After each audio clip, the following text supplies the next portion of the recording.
안녕하세요. 생생법률쇼 진행을 맡은 김유리입니다. 법과 친해지는 제법 좋은 방법 생생법률쇼. 오늘도 크고 작은 법률 문제로 어려움을 겪고 있는 여러분을 위한 법률 상담은 물론이고요. 세상을 들썩이게 하는 이슈들을 법적으로 풀어보는 시사법률 토크까지 준비되어 있습니다. 법률과 관련해서 궁금한 내용 있으신 분들은 상담 전화 0257-8295번으로 연락 주시거나 법률방송 홈페이지에 접속 후에 법률 상담에 문의 남겨주세요. 그리고 아래 하단으로 나가는 메일로도 상담 문의 받고 있습니다. 각 분야의 전문 변호사가 무료로 성심성의껏 상담해 드리니까 많은 참여 바라고요. 또한 이 방송은 유튜브 통해서도 실시간으로 함께 방송되고 있으니까 많은 시청 부탁드리도록 하겠습니다. 네, 그럼 오늘 도움 주실 변호사님 소개해 드릴게요. 법무법인 주안의 송득범 변호사 자리하셨습니다. 어서 오세요. 안녕하십니까. 법무법인 주안의 송득범 변호사입니다. 네, 오늘도 송득범 변호사님과 함께 억울하고 답답한 분들에 대해 명쾌, 상쾌, 통쾌한 상담 해드리도록 할 테니까 기대 많이 해주시기 바랍니다. 자, 그럼 오늘 접수된 상담부터 미리 살펴보도록 하겠습니다. 투자를 망친 주식 리딩방, 돈 없는 직장 상사, 주차장 이용 거부하는 임대인, 부당한 업무 지시. 네, 이렇게 또 여러 가지 분쟁에 관한 접수들이 오늘 많이 됐는데요. 잠시 후에 변호사님과 함께 속 시원한 해결책 찾아볼 테니까 여러분도 끝까지 함께 해주시면 좋을 것 같아요. 여러분은 지금 생생법률쇼로 함께하고 계십니다. 쉽사리 해결되지 않는 법률 문제를 끌어안고 있다면 지금 생생법률쇼와 함께 하시죠. 법률 고민이 해결되는 가장 쉬운 방법을 소개해 드릴게요. 첫째, 02-557-8295로 전화를 한다. 둘째, 법률방송 홈페이지에 접속해서 법률상담 게시판에 문의를 남긴다. 셋째, 지금 화면에 나오고 있는 이메일 주소로 사연과 연락처를 보낸다. 생생법률쇼가 자랑하는 각 분야의 전문 변호사가 여러분의 더부룩한 속을 뻥 뚫어드립니다. 속 시원한 스파클링 상담 프로그램 생생법률쇼. 지금 바로 전화 주세요.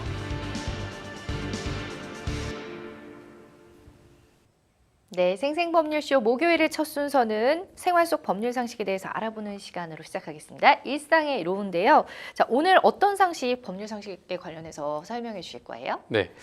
최근에 이제 언론에서 가장 뜨거운 뉴스, 안 좋은 소식이긴 했지만 네. 부산 돌려차기 사건으로 사회가 시끌벅적했습니다.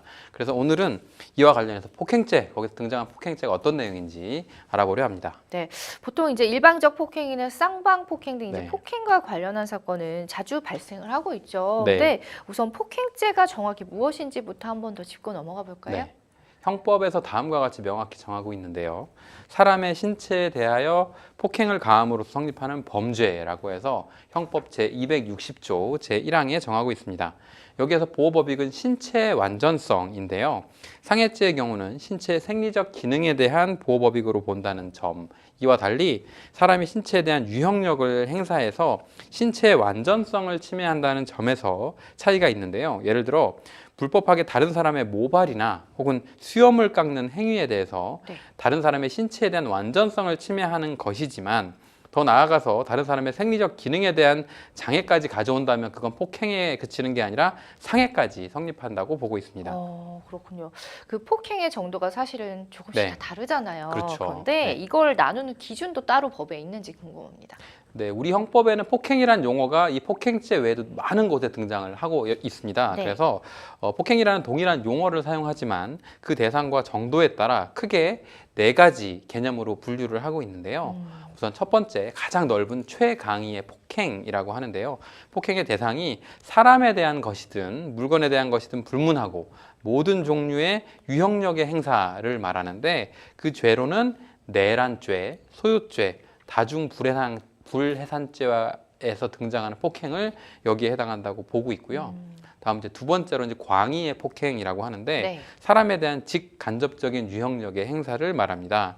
따라서 여기에서 등장하는 폭행은 반드시 사람의 신체에 대한 유형력 행사일 것을 요하지는 않고 물건에 대한 유형력의 행사라도 그것이 간접적으로 사람에 대한 것이라면 폭행으로 인정하고 있는데 여기에 등장하는 광의의 폭행의 죄에는 공무집행방해죄, 강요죄에서 말하는 폭행을 여기에 말하는 폭행이다라고 보고 있습니다. 마지막 세 번째로는 이제 협의의 폭행으로 사람의 신체에 대한 유형력의 행사를 말하는데 제가 앞서 말씀드린 폭행죄에서의 폭행이 협의의 폭행에 해당하고요. 마지막 네 번째로 이제 최협의, 가장 좁은 형태의 폭행이라고 하는데 여기에서의 폭행은 상대방의 반항을 현저히 곤란하게 하거나 억압할 정도의 강도 높은 유형력의 행사를 말하는데 이건 이제 형법상 강간죄나 강도죄에서 말하는 폭행이 여기에 해당하는 최협의의 폭행이라고 봅니다. 위 분류 표준에 따라서 폭행죄에서의 폭행은 말씀드린 것처럼 협의의 폭행에 해당하고요. 광의의 폭행과 비교해서 본다면 협의의 폭행의 대상은 사람의 신체이기 때문에 반드시 사람의 신체에 접촉할 필요는 없지만 네. 적어도 사람의 신체에 대한 유형력의 행사일 것은 반드시 요건으로 합니다. 따라서 음향도 청각기관을 직접적으로 자극하는 특수한 경우에는 폭행죄에 해당한다고 볼 수도 있고요. 또 이제 신체 공간적으로 접근해서 손발이나 물건을 휘두르거나 던지는 행위조차도 직접 신체에 맞지 않았다고 하더라도 폭행에 해당할 가능성이 있습니다. 또 이제 마지막으로 이제 한편 최협의의 폭행하고 비교해서 본다면 네. 반드시 상대방의 반항을 억압할 정도까지는 아니어도 된다라는 점을 유의하시면 좋습니다.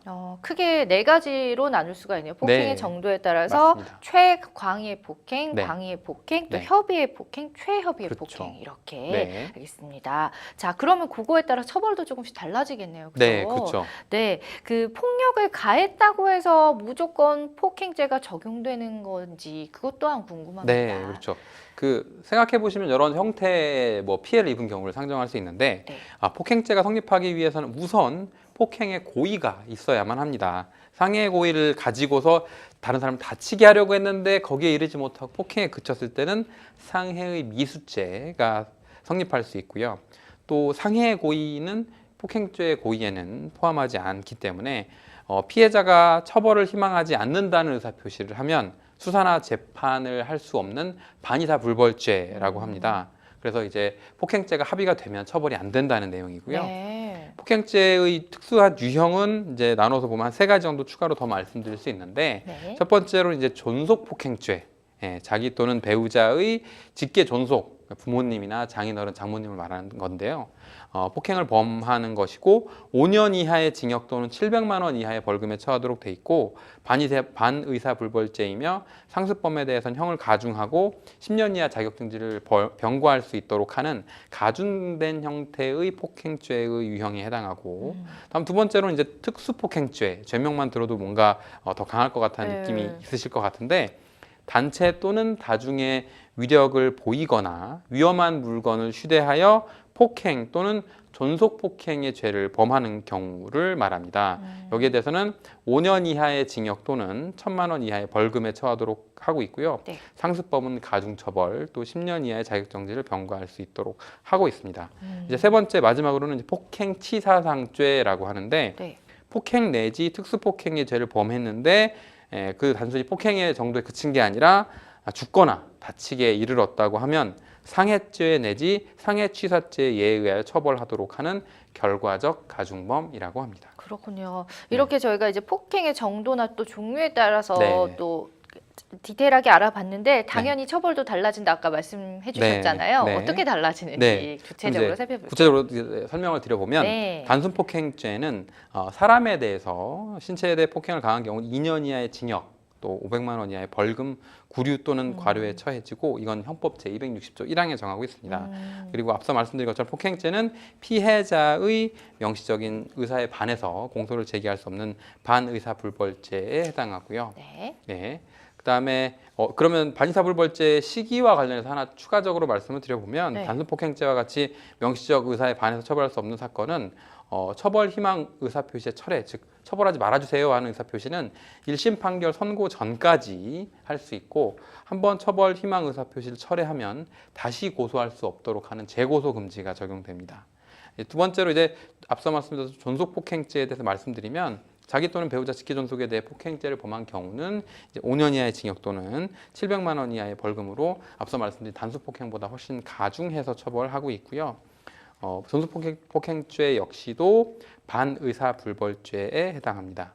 세 번째는 이제 특수폭행죄, 앞서 말씀드렸던 단체 또는 다중의 위력을 보이거나 위험한 물건을 휴대해서 폭행죄 또는 존속폭행을 범한 경우에 대해서는 5년 이하의 징역 또는 1,000만 원 이하의 벌금, 10년 이하의 자격정지를 병과하도록 되어 있어서 이 역시도 단순 폭행죄보다 더 가중해서 처벌하도록 정하고 있습니다. 네, 그렇군요. 자, 저희가 이제 구체적으로 살펴봤는데 네. 얘기를 듣다 보니까 이 폭행 사건의 경우에는 폭행죄 적용 여부라든지 네. 이게 폭행에 해당이 되는지 안 되는지가 아무래도 쟁점일 것 같습니다. 거기에 네. 따라서 이제 처벌이 달라지기 때문에 어때요? 뭐 이거에 대해서 그래서 이제 유형을 분류해서 파악하기도 하거든요. 예. 그러니까 기본적으로는 딱 일도 양단으로 여기까지는 폭행, 여기부터는 안 된다 이렇게 그러니까요. 뭐 교과서처럼 나와 있는 경우는 잘 없고 네. 해당 구체적인 사안이 벌어지면 그 사안에 따라서 하게 되는데 그래서 크게 분류해서 제가 이제 인정된 판례와 네. 부정된 판례를 한번 설명을 드려볼게요. 네. 일단은 폭행죄가 됐다라고 인정된 판례는 뭐가 있었냐면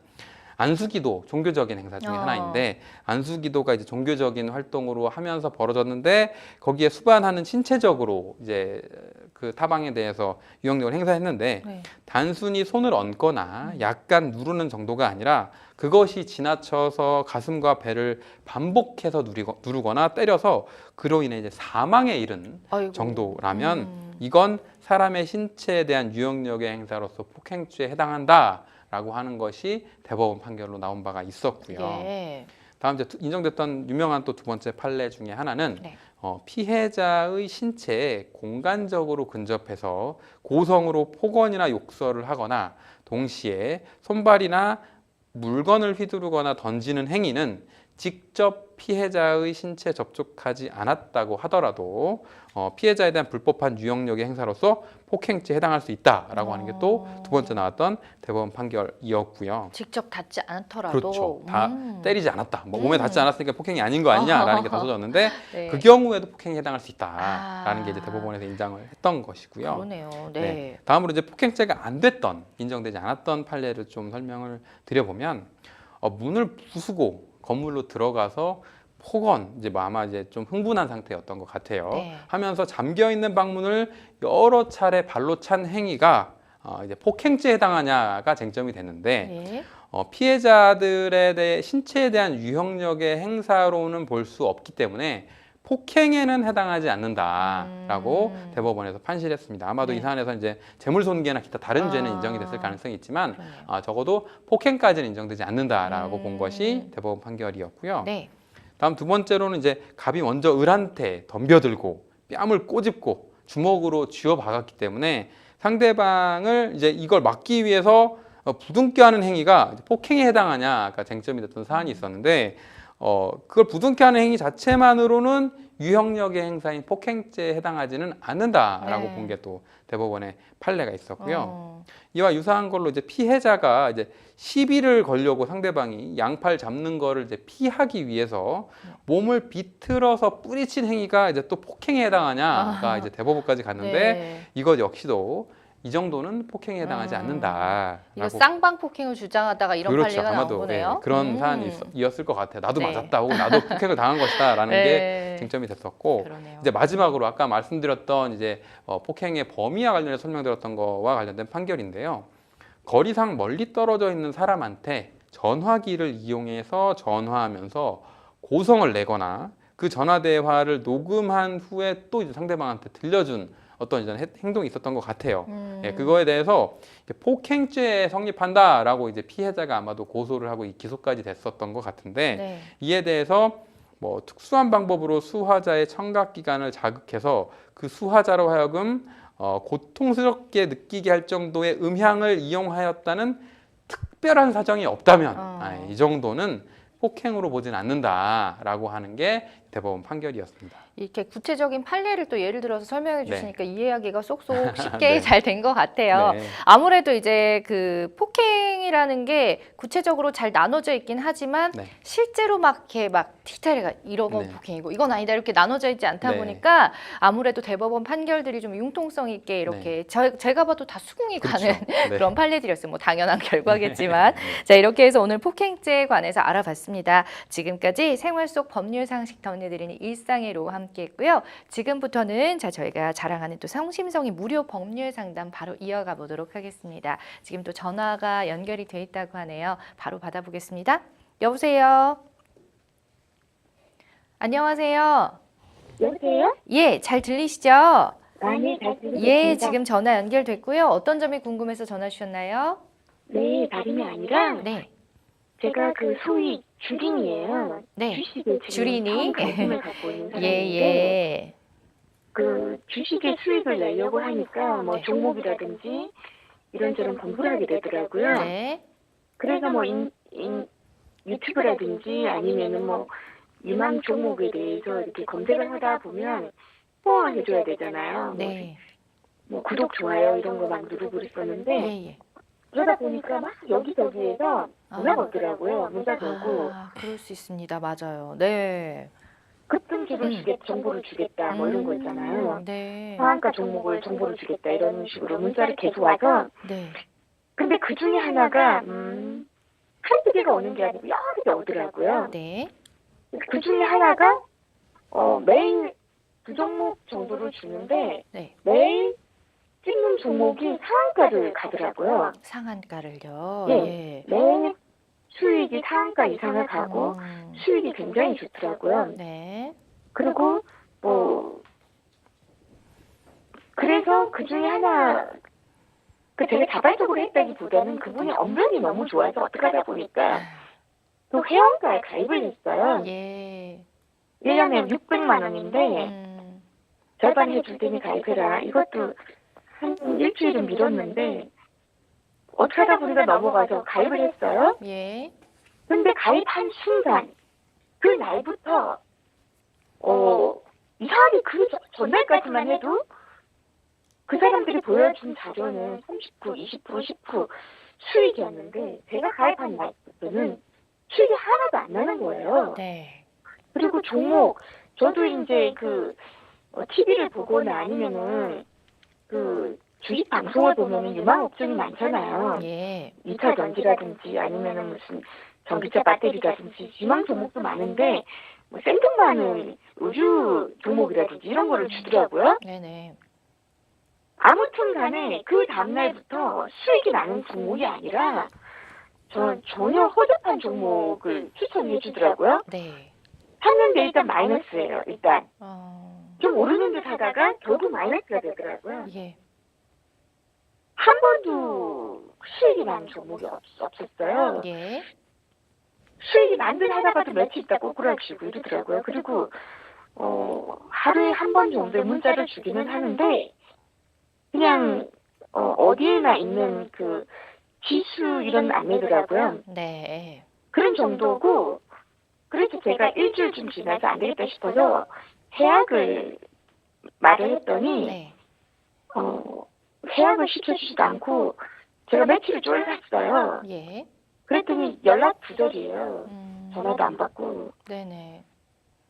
이 그 주식 리딩방 1년 가입한 회원 있잖아요. 네. 이걸 가입을 해지하려면 방법이 있을까요? 아, 일단은 지금 뭐 주식 리딩방에 가입을 하셨는데 결과적으로 지금 계속해서 마이너스를 내고 있고 해약 신청을 원하셨지만 지금 불가하다 하면서 이제 잠수를 탔다라는 상황이시죠. 네, 그죠? 맞아요. 예. 네, 맞아요. 일단 지금 여기 옆에 송특본 변호사님 함께 듣고 계셨고요. 어떻게 하면은 좀 이게 해약이 가능한 건지 돈을 좀 최대한 좀 돌려받을 수 있는 방법은 없는지 바로 좀 알아보도록 하겠습니다. 근데 이게 저도 변호사님 사연을 2주 들으면서 지났는데 예, 한 예. 달은 그렇다 치고 11달 걸 돌려받을 수 있는 건지. 알겠습니다. 자, 네. 그럼 연결해서 또 변호사님하고 또 질의응답하면서 또 상담 이어가면 좋을 것 같은데 이거를 사기로 볼 수 있는지 참 애매하네요, 변호사님. 그래서 예. 제가 설명을 좀 드려볼게요. 네, 안녕하세요. 법무법인주안의 송득범 변호사입니다. 네, 안녕하세요. 네, 안녕하세요. 그 옆에서 이제 제가 말씀하시는 내용들을 들었고, 몇 가지 좀 제가 그 답변을 드리기 전에 궁금한 사항들 몇 가지 여쭤보고 답변을 드려볼게요. 네. 이제 그러면 그 아까 말씀하신 것처럼 뭐 소위 리딩방이라는 뭐 형태로 뭐 문자 같은 걸로 이제 막 현혹을 시키다가 연회비 식으로 이제 아마 결제를 받았을 텐데 네. 당시에 가입할 때 그 약속의 내용 같은 거 뭐 계약서라든지 이런 걸 전달받으신 거는 있으셨을까요? 있습니다. 네. 그 약정의 내용이 정확히 뭘로 돼 있어요? 계약적인 내용이 네. 뭐 1년 동안 네. 하는 거고 네. 30% 수익을 내지 못하면 전액 환불을 한다 이런 내용도 있고 네. 해요. 네. 그리고 몇 가지 내용이 있기는 해요. 네. 뭐 계약 환불할 시에 네. 그 계약서들이 있긴 있더라고요. 네. 그다음에 그쪽에서 그러면 그 상승할 종목을 자기들이 어떻게 알려주겠다고 했나요? 그러니까 뭐 가령 자기들이 문자로 하루에 한 번씩 네. 문자로 하루에 한 번씩 종목을 추천해 주겠다라고 네. 얘기하더라고요. 네.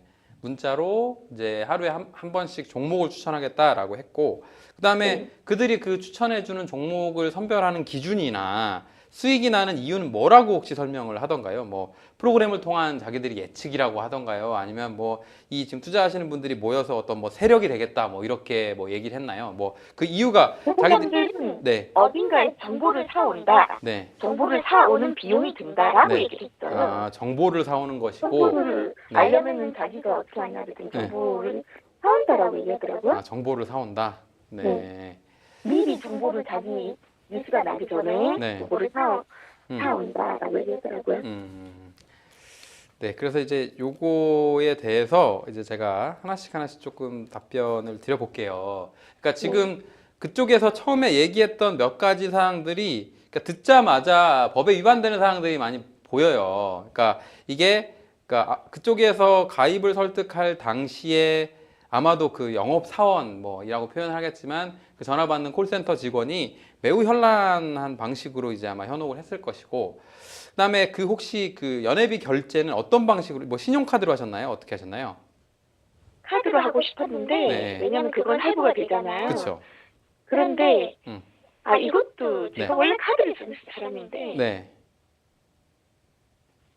제가 뭐에 씌웠는지 네. 반드시 현금으로 해야 된다 그래서 네. 현금으로 해줬어요. 현금으로 이제 1년치 300만 원, 600만 원인데 50% 할인해 주겠다라고 해서 네. 그 서비스에 대한 이용 대가 명목으로 300만 원을 네. 일시불로 1년치를 했고, 거기에 대해서 네. 이제 한 달 지금 일주일 가입한 지 일주일 후에 해약을 요청했는데 연락이 두절된 상태고, 최초 가입 시로부터 대략 지금 1개월 가까이 지금 지난 상태인데 이거에 대해서 어떻게 좀 해결할 수 있을지. 네. 지금 3주 정도 지난 상태인 것 3주. 같아요. 네. 일단은 답변을 먼저 드려보면, 그러니까 그 구체적인 방안을 말씀드리기에 앞서서 저들이 한 행동이 정확히 뭐에 위반될 가능성이 있는지를 먼저 말씀을 드려볼게요.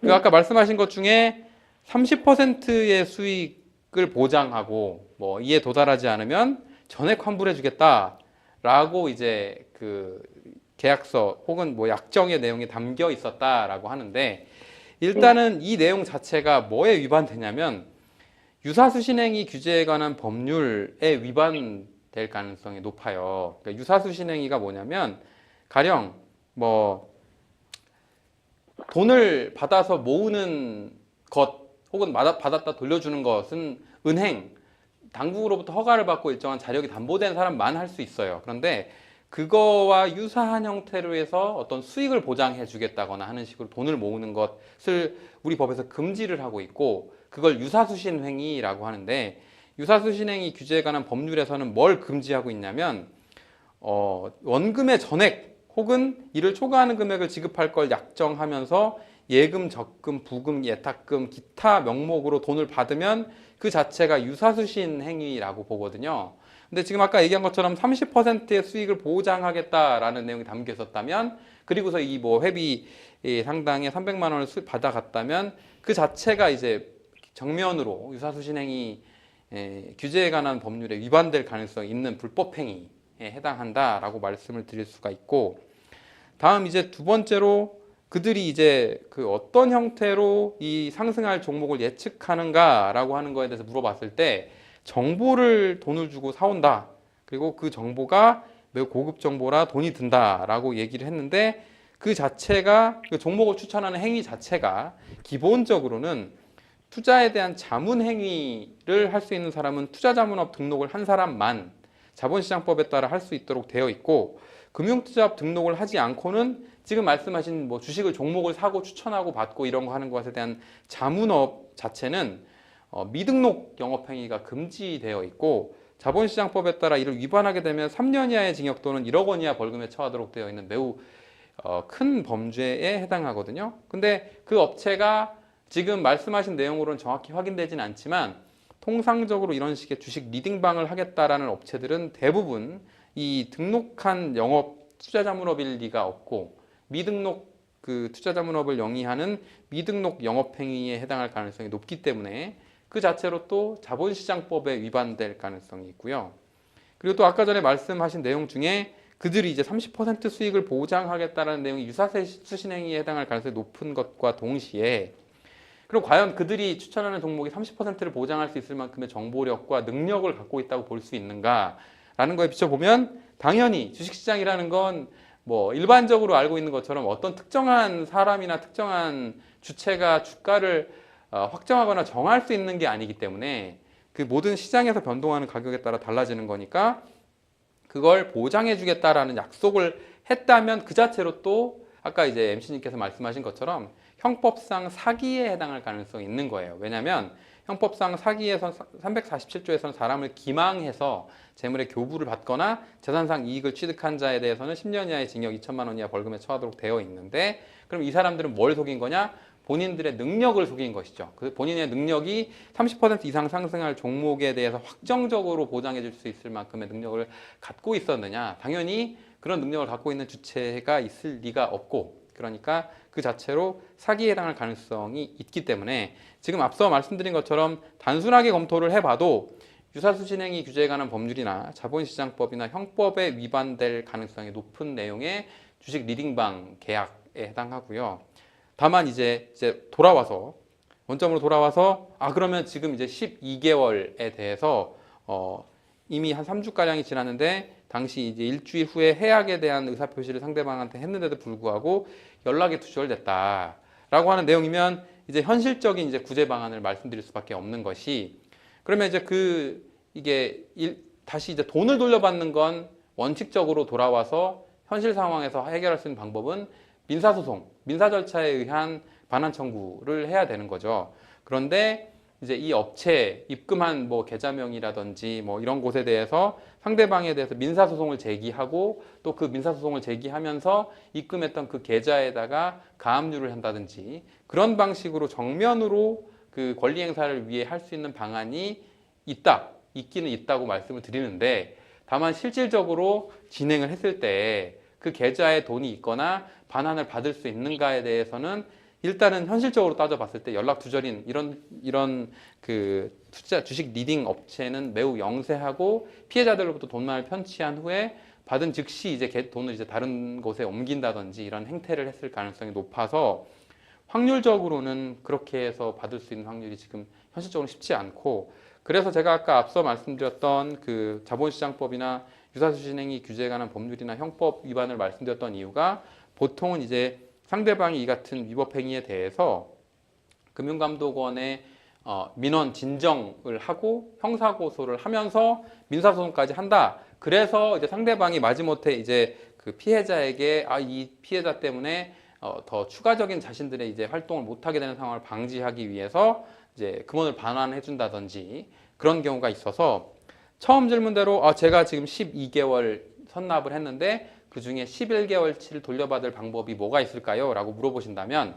앞서 말씀드린 것처럼 상대방의 정확한 위법행위에 대해 특정을 해서 형사고소와 그 뭐 민원 진정 등을 선행한 후에 그리고 만약에 상대방이 자력까지 있는 상황이라면 민사소송을 통해서 반환 청구를 받으실 수 있다. 그런데 그 형사고소나 진정이나 뭐 이런 절차를 통해서 상대방 업체가 정말 이제 그 어떤 관공서의 통제를 받는 상황이다. 그래서 이 민원을 반드시 해결해야만 하는 상황이라고 하면 굳이 민사소송까지 가지 않고도 상대방이 그 뭐 가입비 혹은 회비 뭐 이용료의 일부라도 뭐 반환하면서 뭐 합의를 시도한다든지 그럴 가능성을 볼 수 있을 것 같아요. 네. 네, 뭐 또 추가로 궁금하신 점 있으실까요? 아닙니다. 근데 제가 네. 예. 주식을 공부하면서 느낀 건데 네. 오랜 경험이 있는 사람이 아니라 저 같은 사람은 좀 어려운데 네. 정말 하루에도 진짜 너무 많이 이런 전화가 와서 저 같은 경우를 당하시는 분들이 많이 있을까봐 그럼요. 네. 맞아요. 걱정이 되는데 네. 이거가 홍보가 많이 됐으면 좋겠어요. 아이고. 이거 내가 그 네. 형사 고소를 어떻게 하는지 예. 뭐 이런 복잡한 부분도 네. 잘 모르는 부분이기도 하고 네. 하는데 경찰서에 가서 신고하면 되는 건가요? 형사 고소는? 네, 고소 절차는 이제 고소장은 원칙적으로 관할 경찰서, 본인의 주소지 경찰서에 뭐 네. 경찰서에 민원실에다 제출하시면 아마도 경제팀에서 이제 배당이 될 것이고 경제팀에서 해당 내용에 대해 수사를 하고 또 가해자, 피의자에 대해 특정을 하게 되면 그 피의자에게 수사 절차가 진행될 거예요. 그러니까 제출 절차를 간단히 말씀드리면 관할 경찰서에 가셔서 고소장을 제출하시면 된다. 네, 이렇게 설명드릴게요. 네. 감사합니다. 도움이 많이 됐습니다. 감사합니다. 예, 좀 꼭 조금이라도 돌려받으실 수 있었으면 좋겠습니다. 예, 상담 여기서 그러게요. 마무리할게요. 힘내세요. 네. 감사합니다. 예. 네. 자, 아이고, 마지막에 또 웃어주시는 게 네, 더 마음이 아이고, 아팠어요. 그러니까요. 이렇게 네. 또 본인은 피해를 네. 입으셨지만 또 더 이상의 피해자가 안 나왔으면 하는 네. 바람으로 또 저에게 의뢰를 해주셨는데 누가 봐도 참 범법을 상대가 행했지만 그러니까요. 네. 이게 돌려받을 수 있는 방법이 없다는 게 참 안타깝네요. 그러니까요. 예, 자 어쨌든 뭐 형사 고소와 민원 진정 등을 통해서 네. 조금이라도 상대방을 압박하다 보면 그나마 양심 있는 그럼요. 사람이면 네. 조금이라도 돌려주지 않을까. 그 전에 이제 피해를 입지 않는 게 가장 중요하다는 생각해봤습니다. 여러분은 지금 생생법률쇼와 함께하고 계십니다. 쉽사리 해결되지 않는 법률 문제를 끌어안고 있다면 지금 생생법률쇼와 함께하시죠. 법률 고민이 해결되는 가장 쉬운 방법을 소개해드릴게요. 첫째, 02-557-8295로 전화를 한다. 둘째, 법률방송 홈페이지에 접속해서 법률상담 게시판에 문의를 남긴다. 셋째, 지금 화면에 나오고 있는 이메일 주소로 사연과 연락처를 보낸다. 생생법률쇼가 자랑하는 각 분야의 전문 변호사가 여러분의 더부룩한 속을 뻥 뚫어드립니다. 속 시원한 스파클링 상담 프로그램 생생법률쇼. 지금 바로 전화주세요.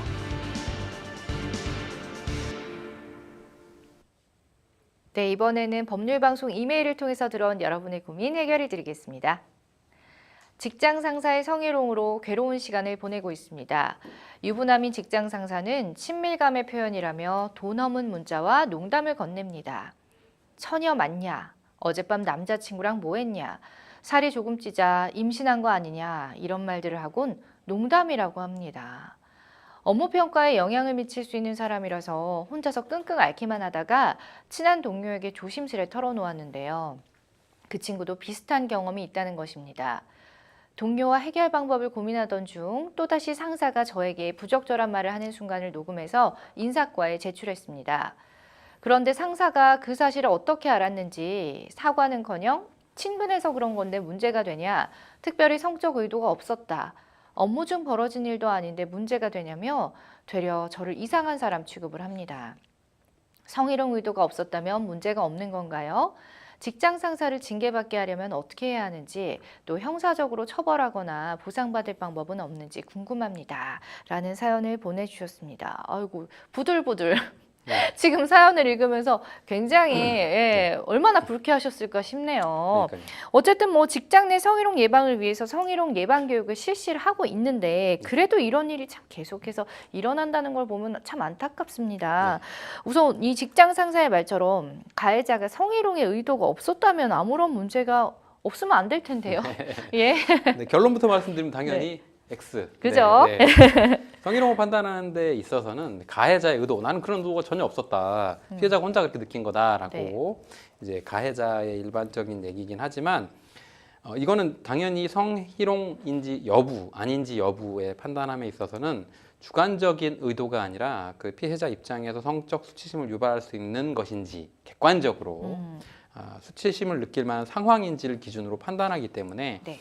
주관적으로 나는 그런 의도가 없었다는 것만으로 면책되지 않습니다. 그러니까 말입니다. 자, 그걸 아시는 분이 저런가 네. 싶기도 하고. 자, 네. 법원이 인정하는 성희롱의 성립 기준은 어떻게 되나요? 이제 객관적으로라고 네. 말씀을 해주셨는데. 네. 여기에서 일단은 이제 성희롱이라는 용어가 나왔으니까 네. 이 용어를 정확히 말씀을 드리면 남녀 고용 평등과 일 가정 양립 지원에 관한 법률 제2조 2호에서 개념을 정하고 있는데요. 예.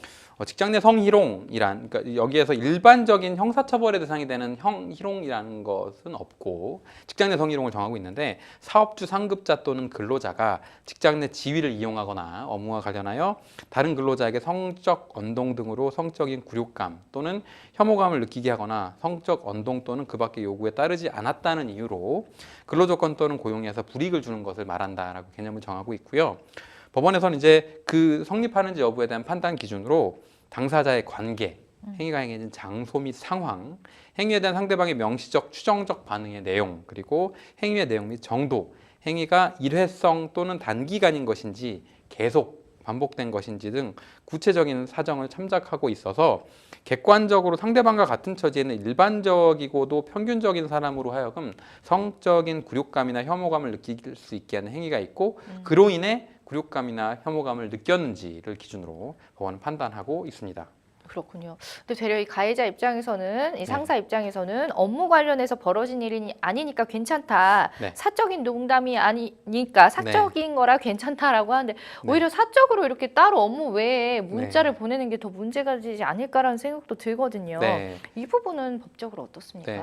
그래서 이제 앞서 말씀드린 것처럼 원칙적으로 남녀고용평등법에서 정하는 개념상 표지상 업무 수행 기회나 네. 업무 수행에 편승해서 성적 언동이 이루어진 경우뿐 아니라 권한을 남용하거나 업무 수행을 빙자해서 성적 언동을 한 경우도 포함되고, 어떠한 성적 언동이 업무상 관련성이 인정되는지 여부는 쌍방 당사자의 관계, 그다음에 행위가 행해진 장소 및 상황, 행위의 내용 및 정도 등의 구체적인 상황을 참작해서 판단하고 있어서 사안에서 이제 업무 수행에 편승해서 성적 언동을 한 건지가 쟁점이 될 것 같은데, 사적인 농담이라고 하면 이 직장 상사를 사적으로 원래는 당연히 알지 못했기 때문에 그런 개념이 포섭될 가능성이 낮다. 일단 제 주관적으로는 그렇습니다. 네. 그러니까요. 만약에 그 여러 사람이 있는 자리에서 상사가 어젯밤에 뭐 남자친구랑 뭐 했냐, 임신했냐, 살이 왜 이렇게 쪘냐, 막 이런 농담을 한다면, 이렇게 부적절한 얘기를 했을 때 형법상으로도 모욕죄가 적용될 수 있을지 궁금합니다. 이게 뭐 남자친구랑 뭐 해서 단순히 정말 그냥 아무렇지 않게 인사치레로 물어봤는데 이렇게 나올 수도 있는 부분이거든요. 애매하네요. 네.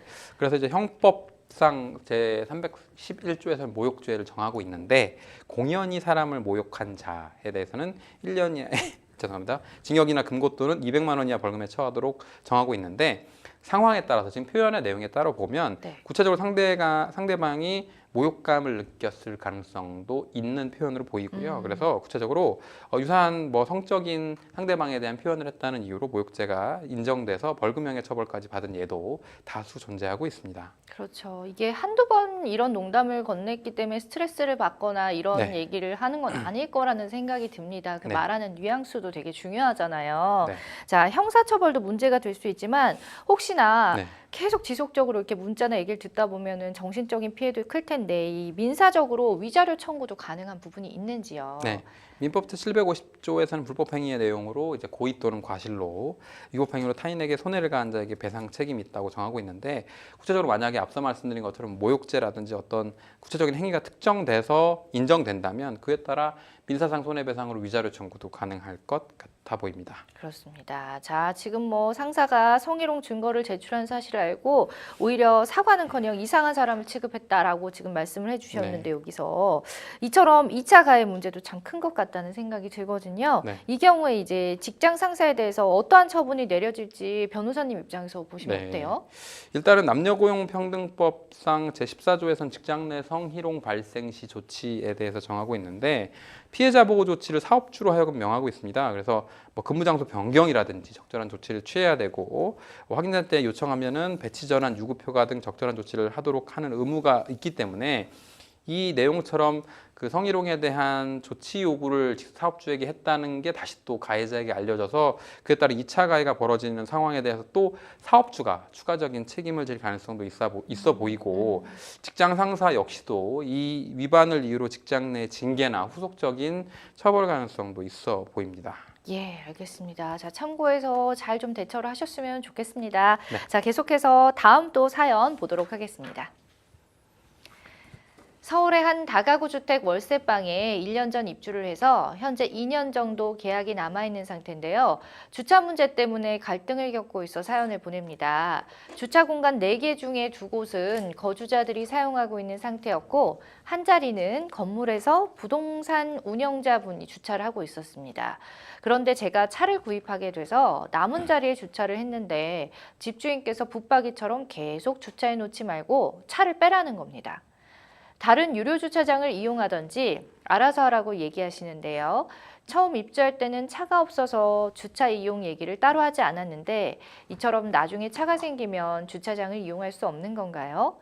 다른 입주자들은 들어오기 전부터 얘기를 해서 배려하는 거고 저는 주차장 옆에 쓰레기 관리할 때 불편하다며 빼라고 하는 건데요. 같은 돈을 내고 사는데 다른 대우를 받는 이 상황이 매우 불공평하다는 생각이 계속 드는데 이런 경우는 어떻게 대처하는 것이 좋을까요? 라는 사연 보내주셨습니다.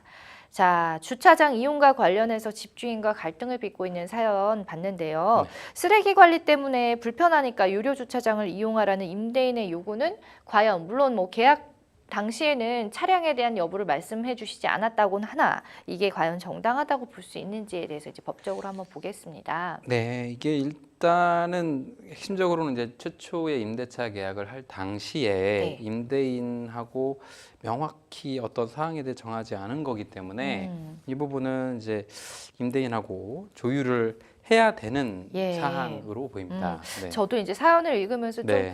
알쏭달쏭 하더라고요. 네. 예, 그렇습니다. 자, 주차장 이용에 대한 임대인의 입장은 지금 뭐 사연으로 봐서는 굉장히 확고해 보이는데 네. 그렇다면은 상담자께서는 이제 임대인의 말대로 따를 수밖에 없는 상황인 건지요. 예. 네, 이게 임대차 계약에서 정한 임대 목적물 용도에 따라서 이제 정해지게 되는데 이게 지금 전용 부분인 그 주거 부분에서 문제가 생긴 거라면 임대차 계약의 해지라든지 네. 기타 권리를 주장할 수 있는데 주차장에 대해서 당초 임대차 목적물에 뭐 주거 전용 부분과 기타 부속하는 부분으로 해서 주차장이 명기돼 있었다면 당연히 권리가 있지만 그렇지 않았다면 이제 그 계약상 권리로는 조금 어렵지 않을까 하는 부분이 있는 걸로 보여요. 네. 왜 이렇게 송득범 변호사님답지 네. 않게 조심스럽게 자꾸 네. 의견을 내시나요? 왜냐하면 지금 우리 사연자가 원하는 대답을 못 해드리니까 네, 맞아요. 그것 때문에 계속해서 그래요. 너무 네. 조심스럽게 대답을 하고 계신데 네.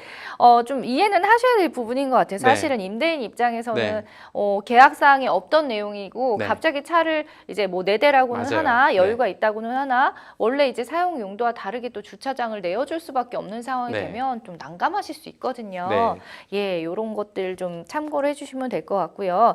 그러면은 네. 끝까지 포기하지 않겠습니다. 임대인의 뜻대로 유료 네. 주차장을 이용을 한다면 네. 주차장 이용에 따른 비용을 뭐 일부라도 임대인에게 청구할 수 있는 부분은 없을지. 그래서 지금 제가 아까 처음부터 조심스러웠던 부분이 뭐였냐면 예. 그러니까 사연자분은 당연히 전제하길 뭐라고 하셨냐면 같은 돈을 내는데 저 사람들은 주차장을 무료로 이용하는데 나는 주차장을 무료로 이용 못하니까 나만 차별을 받고 있다 혹은 나만 부당한 대우를 받고 있다라고 하셨는데 이 부분이 조금 확인의 필요가 있는 이유가 뭐냐면 지금 말씀하신 사연 중에 다가구 주택이라고 하였고 네. 다가구 주택이면 통상적으로는 다세대 주택하고 이제 한 번 더 말씀드리겠지만 상이한 부분이 단일 소유자일 경우가 많거든요. 네. 그러면 호실별로 이제 소위 원룸처럼 이렇게 하는 경우를 다가구 주택이라고 하는데 네. 그러면 나머지 차량을 주차하는 세입자들로부터는 추가 관리비나 주차비와 상응하는 어떤 금원을 받고 있을 가능성이 있어요. 그게 왜 그러냐면 다가구 주택 소유자가 다가구 주택 주차장 내에서 사고가 발생했을 경우에 네. 책임을 지게 될 가능성이 있거든요. 소유자로서. 그래서 그런 부분이 있기 때문에 만약에 유료 주차장을 별도로 이용하게 하면 그 유료 주차장 내에서 어떤 사고가 발생하든지 했을 경우에 책임은 주차장의 사용료를 낸 대신에 그에 따른 의무를 부과시킬 수 있는 것이고 따라서 이제 사적으로 어떤 이거에 대해서 일부를 분담시킨다든지 하는 약속을 상대방이 임대인이 동의하지 않는다면 네. 그 부분 역시도 현실적으로는 조금 어려운 부분이 있을 것 같아요. 그러니까 요 일단은 정확한 팩트 체크가 좀 필요해 네, 보입니다. 네. 실제로 그 다른 세입자들은 그렇죠. 네. 주차비를이라든지 그에 상응하는 네, 비용을 관리비 따로 명목으로 아마 그러니까요. 그런 가능성이 보통 대부분은 좀 많거든요. 그럴 가능성이 네, 있죠. 네, 네, 그런 네. 부분도 좀 확인해 보시는 게 어떨까 싶어요. 네. 일단 지금 사전에 계약할 때 그 특약이라든지 아니면 뭐 그런 네. 주차 관련해서 그런 사항이 기입이 안 된 거가 네. 좀 키포인트인 것 그렇죠. 같습니다. 네, 네. 예. 약속이잖아요. 어떻게 네, 보면. 맞습니다. 자, 임대차 계약 당시에 주차장 이용을 하지 않는 조건으로 계약을 했다면 이러한 약정이 법적으로는 유용한가요? 네, 그것도 만약에 당사자 약정으로, 그러니까 나는 차가 반대로 생각할 수 있는데 네. 차량이 보유한 사람들한테는 관리비를 월세 40만 원씩 받는다, 예. 추가로. 근데 나는 차량이 없다. 음. 그래서 나는 40만 원씩 내는 게 부당하다. 이건 당연히 주장할 수 있는 사항이에요. 왜냐하면 어. 차량 관리비 명목으로 유지 차단기 비용이라든지 혹은 발생할 수 있는 사고에 대비해서 보험을 가입해놨다든지 네. 하고 하면 그런 거는 당연히 그 내가 하지 않는 같이 조건으로, 부담을 하는 예. 거는, 네. 혹은 반대로 나는 차량을 사용하지 않는 조건으로 음. 일부 관리비를 감면받는다든지 아. 그런 내용의 사적 합의는 가능한 것으로 보입니다. 예, 네. 그러니까 일단 좀 그것부터 잘 네. 꼼꼼히 따져보시면 그렇죠. 좋을 것 네. 같아요. 자, 이대로라면은 만약에 쉽게 우리 사연자님께서 나는 인정 못하겠다 하실 네. 수 있어요. 네. 그러면은 이제 주차장과 사용을 관련해서 계속해서 갈등을 겪게 될 텐데 이 문제를 어떻게 조율하는 것이 가장 현명하다고 보시는지 네. 일단 법적으로는 조금 어려울 거거든요. 네, 네, 네. 예. 그래서 이제 보통은 이제 이런 상황에서는 저희가 냉정하게 말씀드리면 다소 불리한 상황이에요. 그러니까 임대차 계약상 목적물. 제가 이 부분 왜 재차 반복해서 임대차 계약을 말씀드리냐면 네. 가령 빌딩이 있고 빌딩의 1층 상가를 세입자로 들어갔는데 네. 그 세입자 입장에서 어떤 분은 접객 손님들이 차량을 주차장을 이용하는 경우가 많고 혹은 그 세입자가 차량을 갖고 있어서 특정한 공간 한 곳 혹은 두 곳을 사용하는 대신에 추가로 돈을 내는 경우가 있고 어떤 상가 세입자는 난 차량을 사용을 안 하기 때문에 필요가 없다라고 해서 하지 않는 내용의 계약을 하는 경우가 있고 예. 또 그런 주차장 사용을 하기로 계약을 했는데 건물에 어떤 문제가 생겨서 주차장을 이용 못하게 되면 당연히 그에 상당하는 손해배상을 임대인에게 청구하거나 그에 따른 임대차 계약의 해지를 요구할 수 있는 권리가 발생하거든요. 그래서 임대차 목적물을 기재할 때 상가 세입자들은 당연히 전용 부분과 주차장까지 명기하는 경우가 있고 네. 그거에 따른 책임 소재가 발생하기 때문에 계약 목적물을 말씀드리는 것이고 사연자분께서 그럼에도 불구하고 어떤 편이나 집주인이 고의적으로 방해하는 것 같은 느낌이 든다. 그래서 이게 충분히 사용할 수 있는 상황이다라고 하면 협상을 통해서 관리비를 일부 추가 납부하더라도 주차장을 사용하고 싶다라고 네. 하는 내용으로 변경을 하신다면 그에 따라서는 당연히 집주인의 동의를 받아서 주차장을 사용하시는 게 가능할 것 같아요. 오, 네. 되게 현명하게 대답을 해주셨습니다. 일단 법적으로는 조금 불리한 입장이지만 아무래도 이제 사람 간의 네. 일인지라 좀 잘 이제 쌍방 협의를 하시면 네. 뭐 조금 일부라도 아예 안 낼 수는 없을 것 네. 같고요. 계약서에 명기가 되어 있지 않기 때문에 일부라도 좀 지불을 하고 이용하겠다라든지 네. 아니면은 그런 거 다른 세입자들은 어떻게 하는지를 네. 좀 따져보신 후에 조금 일부라도 조금 네. 감면을 받는다든지 그렇죠. 예, 그런 식으로 합의를 좀 해보시면 어떨까 싶네요. 네. 자, 사연의 경우에는 다가구 주택이었어요, 일단은. 네. 근데 건물 하나의 소유자가 각기 다른 다세대 주택도 네. 있잖아요. 네. 그럴 경우는 어떤지 궁금합니다. 이렇게 주택의 형태에 따라서 네. 해결 방법에도 차이가 있을까요? 네, 이거는 앞서 말씀드렸던 음. 다가구 주택 사안하고는 전혀 좀 쟁점이 달라질 수가 있어요. 또 왜냐하면 주인이 다 다르니까. 그렇죠. 다세대 주택은 집합 건물로 각 호실별로 소유자가 등기가 각자 돼 있고 네. 상이할 가능성이 높은데 이 경우에는 주차장 사용에 관해서 관리단 규약에 따라 이제 정하고 있을 가능성이 높고 이 경우에는 이제 임차인이 주차를 안 하겠다고 해서 그에 상응하게 임대인, 그러니까 소유자도 미처 권리 행사를 못 하고 있는 상황일 수도 있어요. 그러면 임대인한테 이 사정을 전달하고 해당 호실의 사용자로서 부여한 권리를 행사하고 뭐 비용을 추가 납부해야 된다면 납부하는 식으로 권리를 행사할 가능성이 높다. 이 경우는 이렇게 달리 말씀드릴 수 있습니다. 그렇죠. 다가구 주택이냐 다세대 주택이냐에 따라서도 해결 방법이 완전히 달라진다라는 네, 그렇죠. 거 참고하시면 되겠습니다. 네. 끝으로 좀 지금 마음이 속상하실 것 같아요. 네. 되게 조심스럽게 시장에 상담을 이어가 네, 주셨는데 맞아요. 조언 한 말씀 네. 부탁드립니다. 일단은 상담자분께서는 어차피 지금 거주하는 공간이에요. 세입자로서 그 해당 임대차 목적물 자체에 불만이 있으신 것 같지는 않고 그럼에도 불구하고 이제 중간에 차량을 어떻게 뭐 구입을 해서 차가 생겼는데 주차도 해야 되고 이런 곤란한 상황이 있었던 것 같은데 이와 관련해서는 이제 감정적으로 좀 집주인이 나한테만 이제 왜 나만 부당하게 대응하지 이런 감정적으로 대응하시기보다는 임대인하고 구체적인 사정에 대해서 허심탄회하게 얘기를 하셔서 구체적인 조율 협상을 해보시기를 권해드립니다. 네, 저도 참 생생범쇼 진행하면서 많이 네. 느끼는 점이 정말 화가 나더라도 꼭 참 이성적으로 대처를 하는 게 그럼요. 현명하다라는 네, 거거든요. 네. 잘 해결하셨으면 좋겠습니다. 네, 생생법률쇼 많은 분들의 상담 전화가 걸려오고 있다고 해요. 도움이 필요하신 분들은 주저하지 마시고 법률 상담에 연락 주시면 좋겠습니다. 상담 전화 또는 법률방송 홈페이지 통해서 법률 상담 통해서 글 남겨주셔도 되고 이메일로도 저희가 문의를 받고 있고요. 저희 참 유능한 좋은 변호사님들께서 많이 계십니다. 이렇게 현명하게 잘 어떻게 하면 해결할 수 있을지 방법 알려드릴 테니까 부담 갖지 마시고 무료로 상담 도와드리니까 많이들 연락 주시기 바랍니다. 오늘 함께 해주신 송득범 변호사님 고맙습니다. 네, 오늘 준비한 순서는 여기까지입니다. 여러분 시청해 주셔서 감사합니다. 편안하게요.